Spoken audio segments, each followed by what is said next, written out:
The great chamber of the Galactic Council had never been so quiet. Then, like a bomb going off, Ambassador Zektar's words shattered the silence. The hegemony will invade the planet called Earth within 10 cycles. Council Elder Vexani's 4 eyes went wide. Around the massive circular chamber, representatives from 47 different species sat frozen in their seats. The air recycling system hummed louder than usual, as if even the machines were shocked. "Did you just say Earth?" Elder Vexani asked slowly. Her voice carried across the chamber through the translation devices every member wore. Zektar stood tall on his 6 legs, his blue skin glistening under the chamber's lights. "Yes, Earth. The primitive world we discovered 3 cycles ago." A low murmur started among the council members. It grew louder as species talked to each other in worried voices. Representative Yathara from the Science Division stood up quickly, her tentacles waving in alarm. "Ambassador Zektar, you cannot be serious. Earth is classified as a Class 12 death world. The reports clearly state that the planet is extremely dangerous." Zektar made a sound that his species used for laughing. "Dangerous to whom? To species that evolved on safe, comfortable worlds? Yes, perhaps, but we are the hegemony.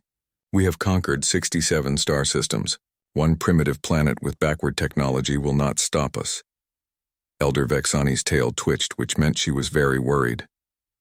She had read the Earth files. Every council member had. The planet was a nightmare that somehow supported life. "Zektar, listen to me carefully," she said. "Earth has gravity that is twice what most species can handle. The atmosphere contains a gas called oxygen that is poisonous to many of us. Their star puts out deadly radiation. The weather includes storms that could destroy cities. How do you plan to fight on such a world?"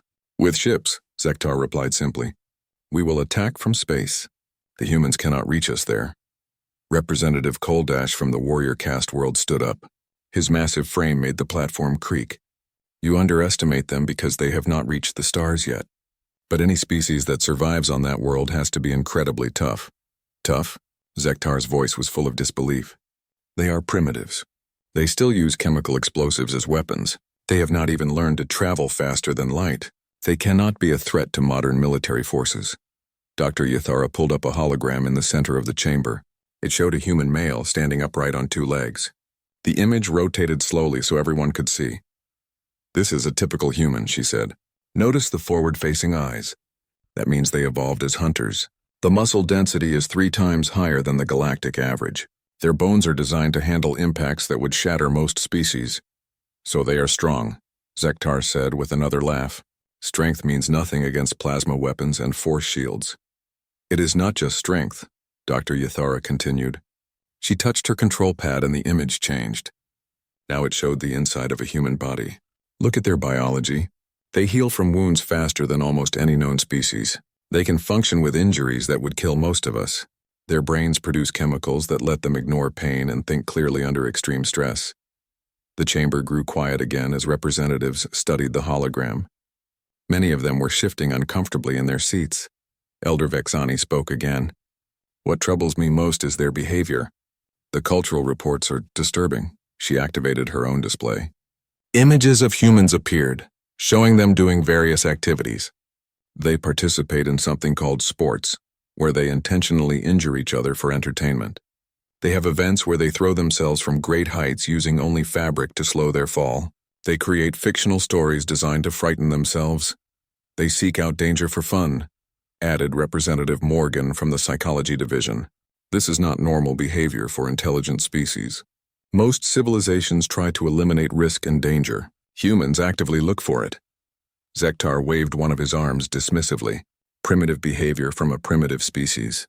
Once they see our superior technology, they will surrender quickly." "Will they?" Elder Vexani asked. She pulled up another file.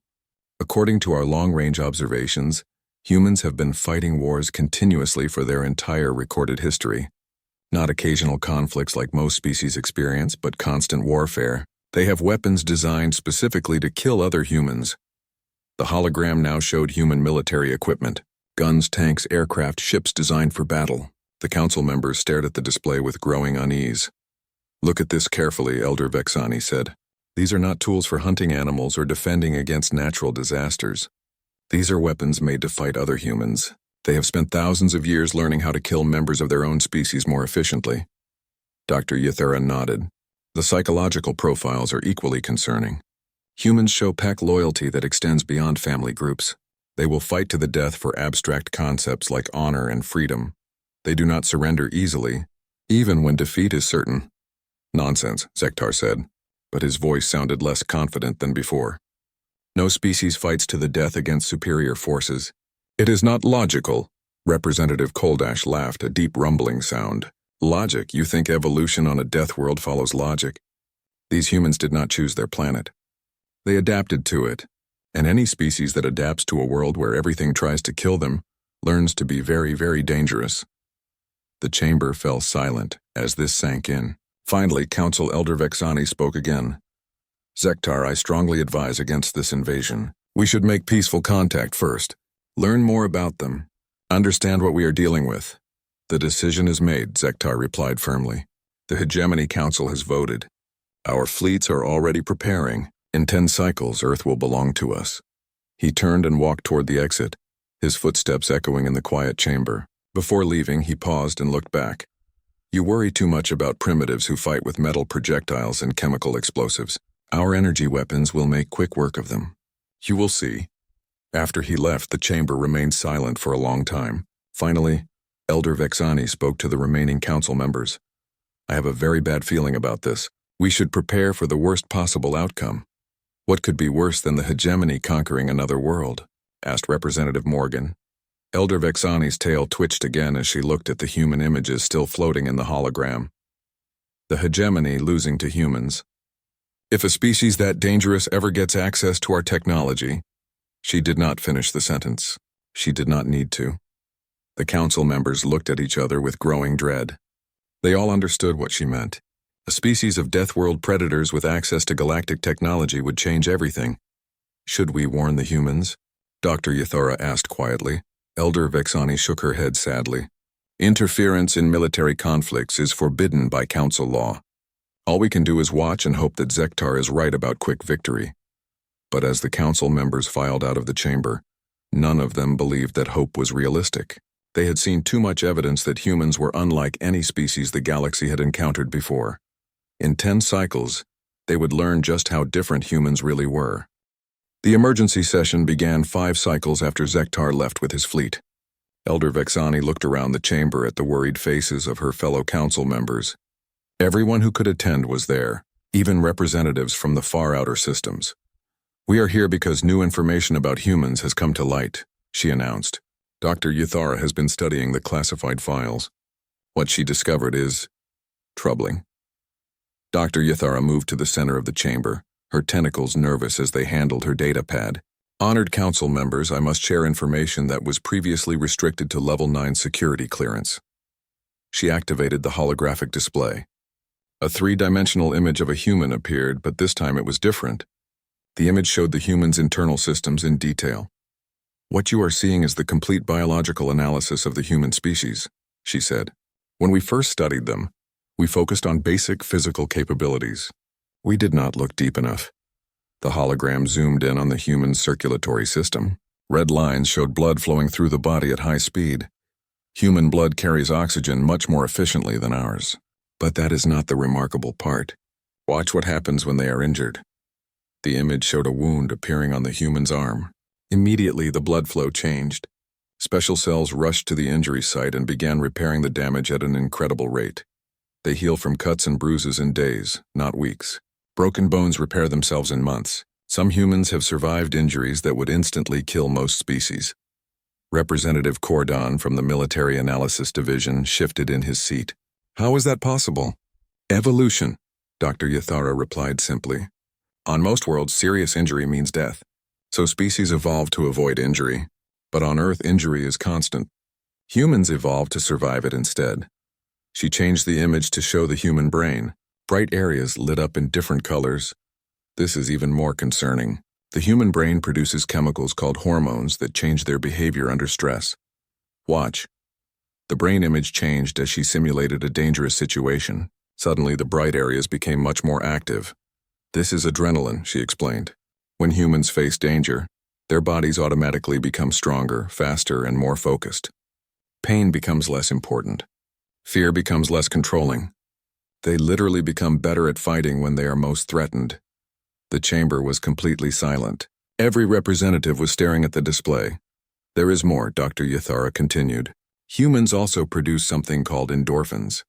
These chemicals let them continue functioning even with severe pain. Some humans have been documented fighting effectively while badly wounded. Elder Vexani felt cold despite the chamber's warm temperature. Dr. Yathara, are you telling us that humans become more dangerous when they are hurt? In many cases, yes. And there is something else. Humans do not fight alone. The image changed to show a group of humans working together. Human pack behavior is extreme compared to other species.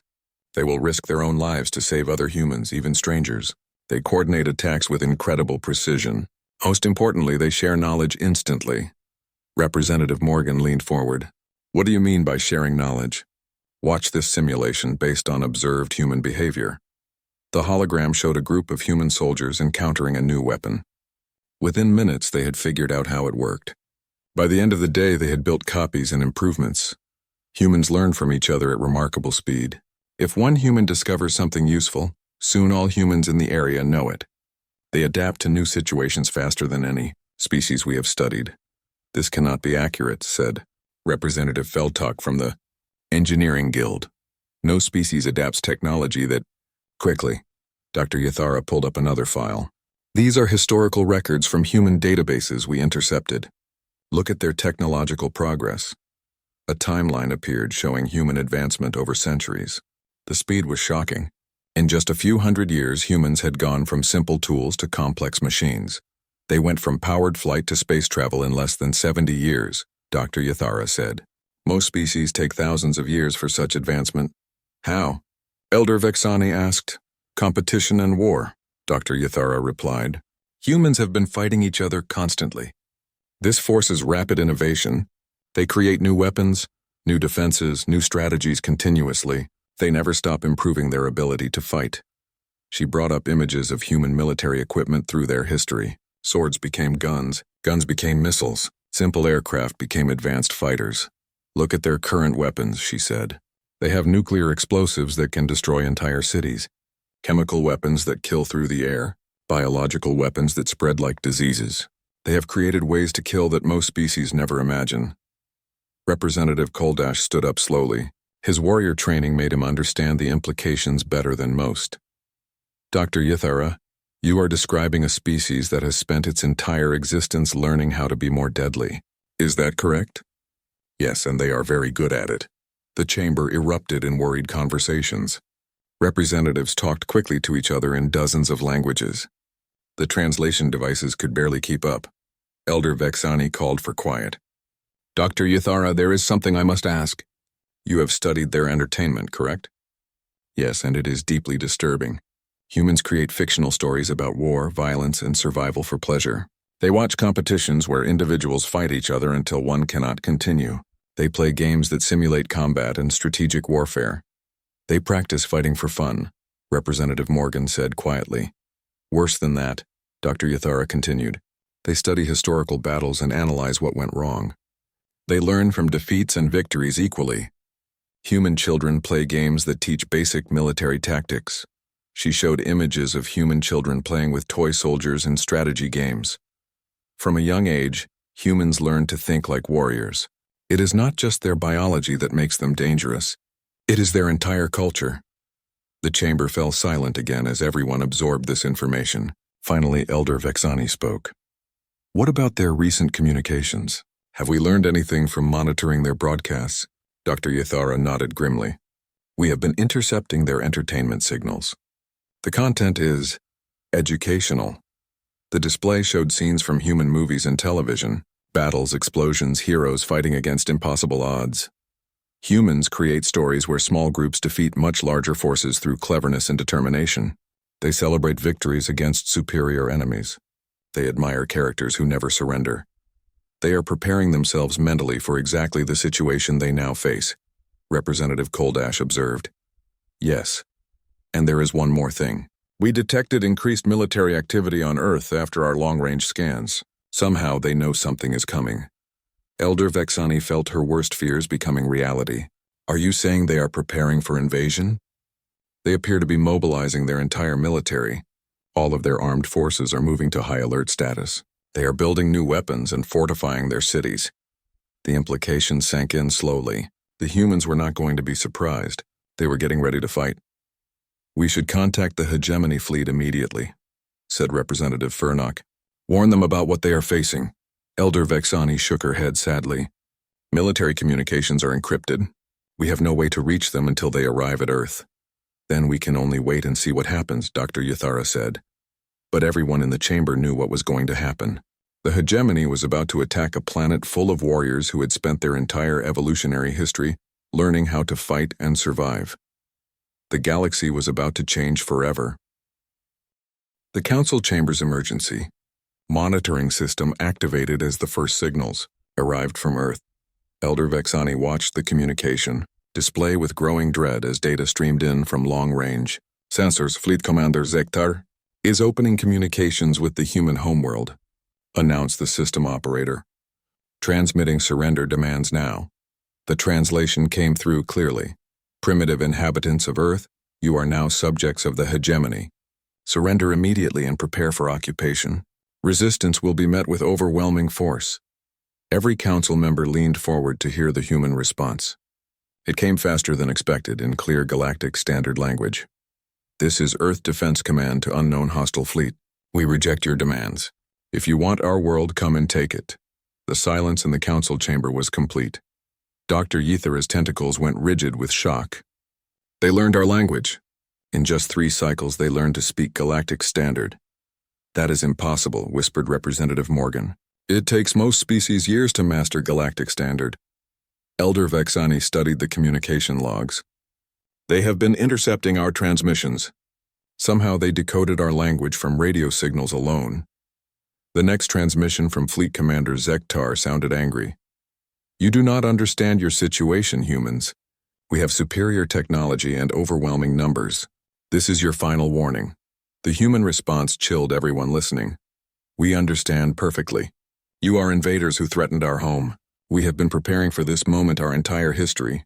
Bring it on. Representative Koldash made a low growling sound. Those are the words of born warriors. The tactical display activated, showing the space around Earth. The hegemony fleet appeared as blue dots moving toward the planet. Suddenly, new contacts appeared on the screen. What are those? Elder Vexani asked. The system operator checked his readings. Unknown contacts launching from Earth's surface. Primitive chemical rockets, but there are hundreds of them. Hundreds. Dr. Yathara stared at the display. How did they build so many spacecraft so quickly? They converted existing missiles, the operator replied after analyzing the sensor data. Humans have been building weapons capable of reaching space for decades. They simply modified them to carry crews instead of explosives. The first engagement began as human rockets reached the outer edge of the hegemony formation. The council watched in fascination as the primitive human craft maneuvered with surprising skill. Fleet Commander Zektar's voice came through the communications again. Attention all ships. Engage the primitive craft. This will be over quickly. But it was not over quickly. The human pilots flew their basic rockets like expert fighters using tactics that confused the hegemony forces. They attacked in coordinated groups, sacrificing some ships to allow others to get close to hegemony vessels. They are using kamikaze tactics, Representative Koldash observed, deliberately sacrificing themselves to damage enemy ships. No civilized species does that, said Representative Furnock with horror. Humans are not civilized by our standards. Elder Vexani replied grimly. The first hegemony ship took damage when a human rocket managed to ram into its shields at full speed. The explosion was massive, overloading the shield generators and leaving the ship vulnerable. Within minutes, more human craft swarmed the damaged vessel. The council watched in amazement as humans in simple spacesuits began cutting through the hull with primitive tools. They are boarding the ship, Dr. Yathara said in disbelief. They are cutting through military-grade armor with basic equipment. The communications from the boarded hegemony ship were chaotic. Humans are inside the vessel. They are fighting in our corridors. How are they moving so effectively in zero gravity? Elder Vexani realized the truth. They trained for this. Humans have been going into space for decades. They know how to fight in zero gravity. More reports came in from the fleet. The humans are not responding to stun weapons. They continue fighting even when wounded. They are using our own equipment against us. Fleet Commander Zektar's voice was beginning to sound worried. All ships maintain distance from the primitive craft. Use long-range weapons only. But the humans adapted again. They captured wreckage from destroyed ships and used it as shields. They coordinated attacks that forced hegemony vessels into crossfire situations. Most importantly, they began using captured hegemony weapons. How did they learn to operate our technology so fast? The fleet commander demanded over the radio. Dr. Yathara was studying the tactical data. They are reverse engineering everything in real time. Look at this. She highlighted a group of human craft on the display. These ships were captured from the hegemony just hours ago. The humans have already figured out how to fly them. That should take weeks of study. Representative Feltok protested. For us, yes. But humans learn differently. They experiment by trying things until they work. It is dangerous but very fast. The battle continued for hours. Every time the hegemony adapted their tactics, the humans found new countermeasures. When the fleet used energy weapons, humans deployed reflective shields made from ship debris. When they tried to jam communications, humans switched to simple light signals. Most disturbing of all, humans began using psychological warfare. They sent messages to hegemony ships describing exactly how they planned to capture and interrogate the crews. They transmitted recordings of human warriors throughout history, showing the fleet what they were fighting against. They are trying to frighten our forces, Fleet Commander Zektar reported. It is surprisingly effective. Representative Morgan was studying the psychological profiles. Humans understand fear as a weapon. They use it deliberately to weaken enemies before fighting them. The tide of battle began to shift when humans captured their first intact hegemony vessel. Within hours, they had learned to operate the ship's weapons and shields. Soon, modified human fighters were using advanced energy weapons against the fleet. Impossible, Fleet Commander Zektar transmitted. They cannot have mastered our technology so quickly. But the evidence was clear on the tactical display. Human-controlled hegemony ships were now fighting alongside primitive human rockets. The technological gap was disappearing rapidly. Even worse for the hegemony, human tactics were becoming more sophisticated. They used captured ships as bait to lure other vessels into traps. They coordinated attacks from multiple directions simultaneously. They began targeting specific systems on hegemony ships to disable rather than destroy them. They want to capture more ships, Elder Vexani realized. They are not just fighting to survive. They are fighting to acquire technology. The reports from the fleet became increasingly desperate. We have lost 12 ships to boarding actions. The humans are using our own weapons better than we do. They somehow modified our shield generators to be more effective. Dr. Yathara was reviewing the technical data with growing amazement. They are not just copying our technology. They are improving it. Look at these modifications. The display showed human changes to captured hegemony equipment. The modifications were crude but effective, often making the equipment work better than the original design. How is that possible? Representative Feltok asked. Humans approach problems differently than we do, Dr. Yathara explained. We design things to be safe and reliable. Humans design things to work better, even if it is dangerous. Fleet Commander Zektar's final transmission of the day was filled with disbelief. These are not primitives. I repeat, these are not primitives. The humans fight like they have been preparing for this battle their entire lives. They learn faster than any species should be able to. They adapt to new situations in real time. We need reinforcements immediately. Elder Vexani looked around the chamber at her fellow council members. Every face showed the same expression of growing horror. The invasion has been going on for one day, she said quietly. The humans have already captured multiple ships and learned to use advanced technology. What will happen if this continues? No one answered, but everyone understood. The galaxy's most dangerous species had just been given access to advanced weapons and spacecraft. The humans were no longer trapped on their death world. 3 days into the invasion, the emergency broadcast from the hegemony fleet had changed completely. Fleet Commander Zektar's confident voice was gone, replaced by panicked reports from surviving ship captains. Council Control, this is Captain Velnox of the destroyer Bright Edge. We are under attack by human vessels using modified hegemony technology. They are boarding us through the waste disposal ports. Who attacks through garbage chutes?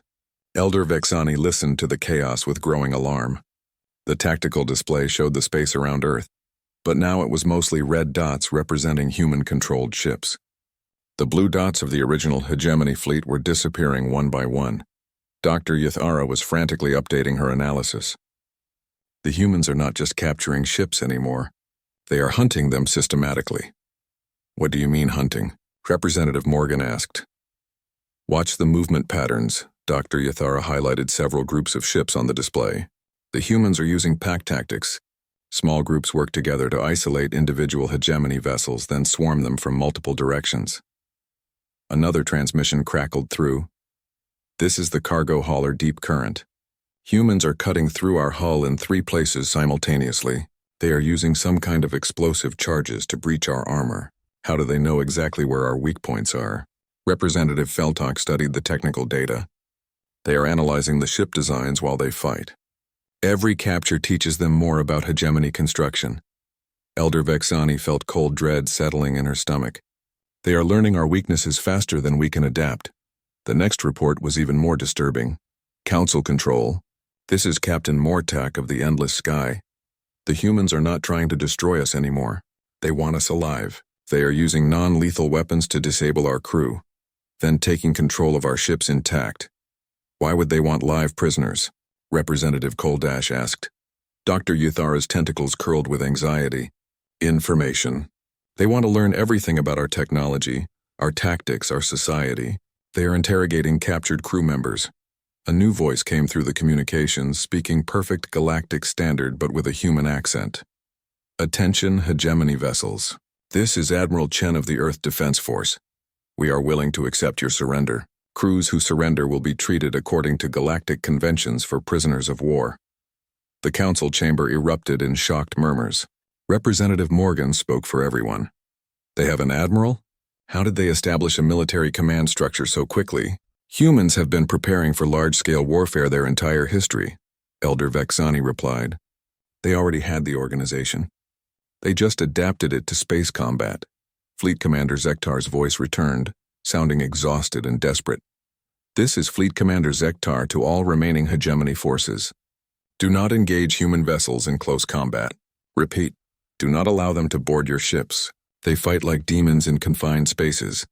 What happened to your boarding parties? Dr. Yathara asked quietly. Though she suspected she knew the answer, the response came from another captain. The humans are better at boarding actions than we are. They move through ship corridors like they were born in space. They use the ship's own systems against us. They somehow turned our fire suppression system into a weapon by flooding compartments with coolant gas. Elder Vexani checked the casualty reports. How many hegemony personnel have been captured? Over 3,000, the system operator replied. But the humans are treating prisoners well. They are providing medical care and proper food. Some captured crew members are even helping them understand hegemony technology. They are turning our own people against us, Representative Koldash growled. No, Dr. Yathara corrected. They are showing mercy to defeated enemies. This actually makes more hegemony soldiers willing to surrender, instead of fighting to the death. A new development appeared on the tactical display. Human ships were beginning to patrol the outer edges of the Earth system, effectively blockading any escape routes. They have established a perimeter, the system operator reported. No hegemony vessel can leave the system without encountering human patrols. Admiral Chen's voice came through the communications again. Fleet Commander Zektar, your position is hopeless. You have lost 60% of your fleet. Your remaining ships are surrounded. Surrender now and save the lives of your remaining crew. Zektar's reply was filled with disbelief. How did primitives with chemical rockets defeat a modern fleet? This should be impossible. The human admiral's response was calm and educational. Commander, you made 3 critical errors. First, you underestimated our intelligence. We have been monitoring galactic communications for years and preparing for contact. Second, you assumed technology alone determines victory. In reality, tactics and determination matter more than advanced weapons. Third, you attacked our home. Humans fight differently when defending their families. Dr. Yathara was analyzing the tactical data in real time.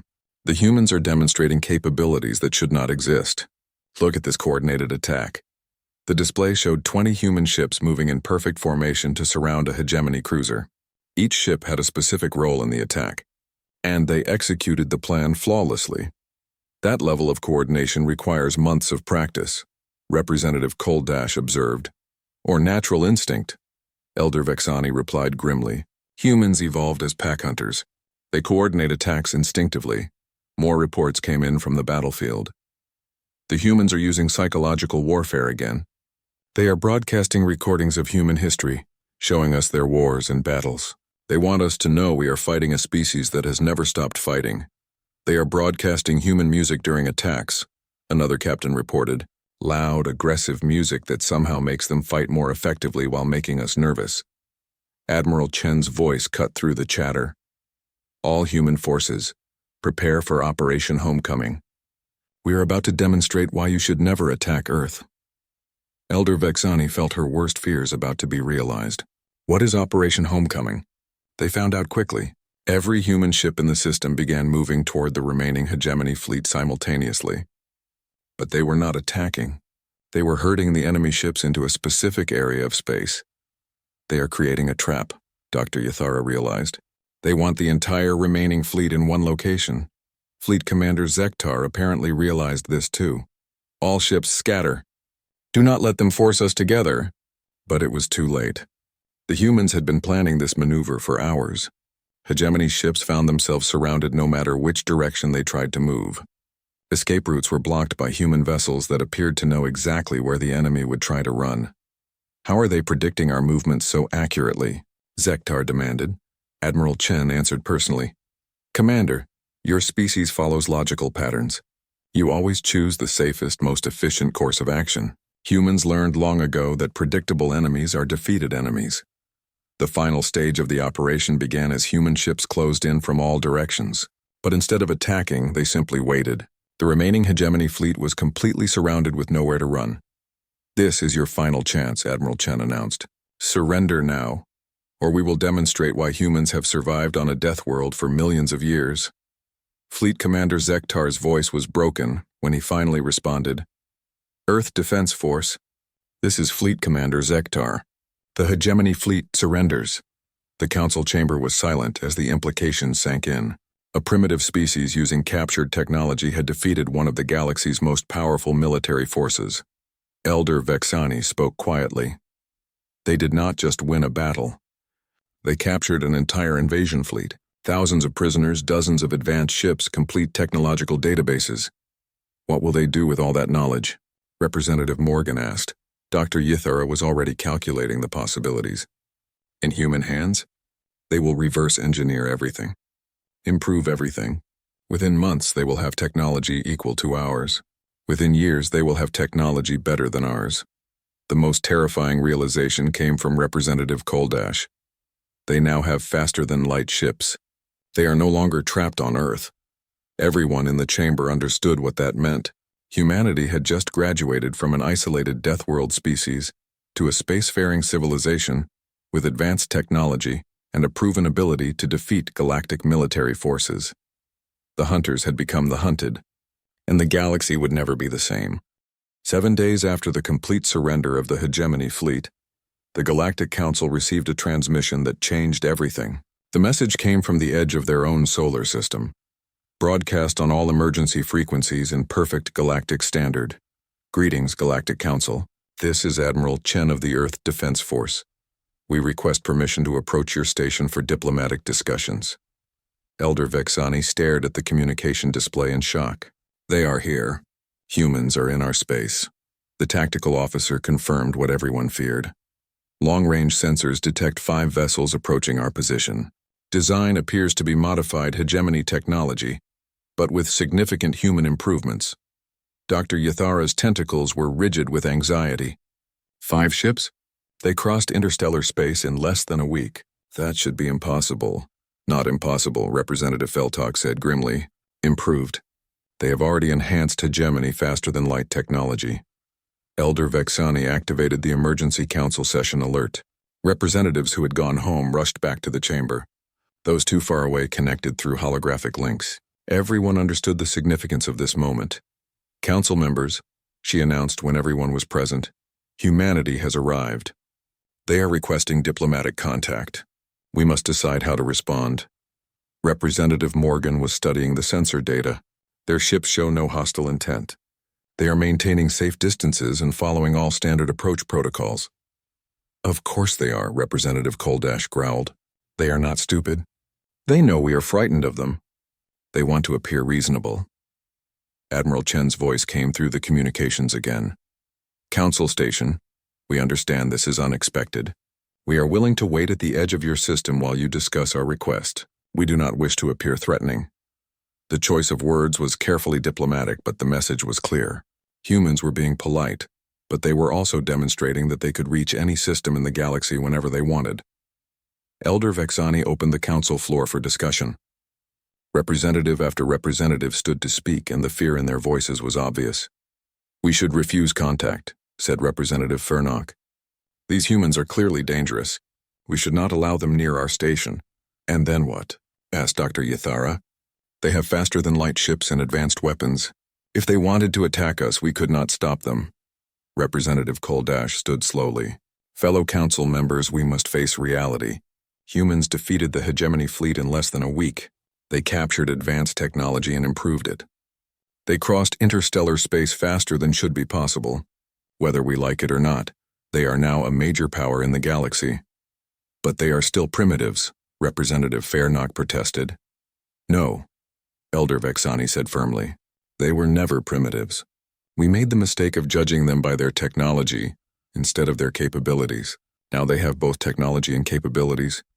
Dr. Yathara activated her analysis display. I have been studying the modifications they made to captured hegemony ships. The improvements are remarkable. The hologram showed detailed comparisons between original hegemony designs and human modifications. Engine efficiency was improved by 30%. Weapon systems were more powerful and more accurate. Shield generators were redesigned to be nearly impenetrable. How did they achieve such improvement so quickly? Representative Feltok asked. They think differently than we do, Dr. Yathara explained. Galactic species design technology to be safe and reliable. Humans design technology to be as effective as possible, even if it is dangerous. Elder Vexani made a decision. We will allow them to approach. But all station defenses will remain active, and we will have emergency evacuation procedures ready. She activated the communication system. Admiral Chen, this is Elder Vexani of the Galactic Council. You have permission to approach our station. Please maintain a distance of 10,000 kilometers and prepare for docking inspection. Understood, Elder Vexani. Thank you for agreeing to meet with us. We will follow all your safety protocols. The next hour was tense as human ships approached the council station. Every sensor was focused on the approaching vessels, analyzing their capabilities and searching for weapons. Their technology is definitely beyond standard hegemony specifications, the tactical officer reported. But they are not activating any weapon systems. All ships are running on minimal power except for life support and engines. When the human delegation finally docked with the station, the council chamber was filled with nervous energy. Security forces were positioned throughout the station, though everyone understood they would be useless against humans. Admiral Chen entered the chamber with 2 other humans. They were tall by galactic standards, moved with confidence, and showed no sign of being intimidated by the dozens of alien species watching them. Honored council members, Admiral Chen said with a respectful bow, thank you for agreeing to meet with us. I'm Admiral Lisa Chen, representing Earth and humanity. These are my colleagues, Dr. James Rodriguez, our chief scientist, and Ambassador Sarah Kim, our diplomatic representative. Elder Vexani noticed immediately that the humans had prepared for this meeting. They had studied council protocols and were following them perfectly. Admiral Chen, she replied formally, welcome to the Galactic Council. We understand you wish to discuss the recent incident with the hegemony fleet. Yes, but not only that, Admiral Chen replied. We wish to discuss humanity's place in the galactic community. Dr. Rodriguez stepped forward. We know you have been studying us for some time. We have been studying you as well. We understand that our methods may seem extreme by galactic standards, Ambassador Kim added. We want to assure the Council that humanity has no hostile intentions toward peaceful species. Our conflict with the hegemony was purely defensive. Representative Morgan spoke up. Yet you captured their entire fleet and took thousands of prisoners. We treated all prisoners according to galactic law, Admiral Chen replied. In fact, we have been providing medical care that is superior to what many of them received in the hegemony military. Some have requested to stay on Earth permanently. This caused a stir among the council members. Elder Vexani raised her hand for quiet. Admiral, we must ask directly, what are humanity's intentions now that you have access to galactic technology? Admiral Chen's answer was measured and diplomatic. Elder Vexani, humanity wishes to join the galactic community as peaceful members. We want to trade, share knowledge, and contribute to galactic civilization. But, Dr. Rodriguez continued, we also want to ensure that no other species suffers what the hegemony tried to do to us. We believe the galaxy needs better protection against aggressive powers. The implications were clear. Humans were offering to become the galaxy's protectors, whether the galaxy wanted them or not. Ambassador Kim presented a data pad to Elder Vexani. These are our proposed terms for joining the galactic community. We believe they are fair and reasonable. Elder Vexani scanned the document quickly, then read it more carefully. The terms were indeed reasonable, but they also made it clear that humanity would not accept a subordinate position. You want full council membership, complete access to galactic databases, and recognition as a sovereign power, she summarized. Yes, Admiral Chen replied, but we also offer significant benefits in return. Enhanced protection for peaceful species, improved technology sharing and assistance with dangerous situations that other species cannot handle. Representative Koldash leaned forward. And if the council refuses these terms? The three humans exchanged glances. Ambassador Kim answered carefully. We hope that will not be necessary to discuss. We prefer cooperation to conflict. The unspoken message was clear. Humanity was strong enough to take what they wanted if necessary, but they preferred to be invited into the galactic community. Elder Vexani looked around the chamber at her fellow council members. She could see the understanding in their eyes. Humanity was not asking for permission to join the galaxy. They were informing the council that they had already joined and offering to do so peacefully. Admiral Chen, the council will need time to discuss your proposals. Of course, Admiral Chen replied. We will wait in our ships while you deliberate. But I should mention that we have other diplomatic missions planned. The Centauri Alliance, the Outer Rim Federation, and several independent systems have also requested meetings. The final message was delivered with diplomatic precision. If the council rejected humanity, other powers were ready to accept them.